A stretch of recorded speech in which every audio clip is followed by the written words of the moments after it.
इलाका हो बहु के करो बेटा चलो हमारे शासन रे। इलाका हो बहु के करो बेटा चलो हमारे शासन रे। मारे जब लगब काम न देतो पुलिस प्रशासन रे। मारे जब लगब काम न देतो पुलिस प्रशासन रे।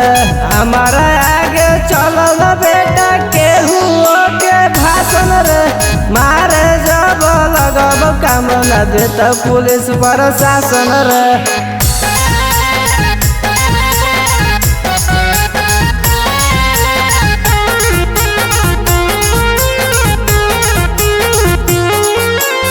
आगे बढ़ल कदम पीछे नहीं हटतौ रे। बाप बाप चिल्लाइबे बेटा पाल जब पड़तौ रे। आगे बढ़ल कदम पीछे नहीं हटतौ रे। बाप बाप चिल्लाइबे बेटा पाल जब पड़तौ रे। बहुत दिन शरीफ रहल अब बनबौ बदमाशन रे। मारे जब लगब काम न देतो पुलिस प्रशासन रे।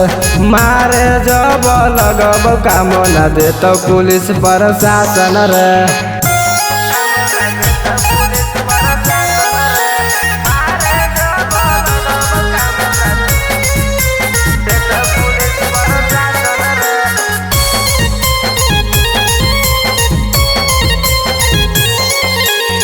दोस्ती हो कम बाकी दुश्मन हो जादे रे।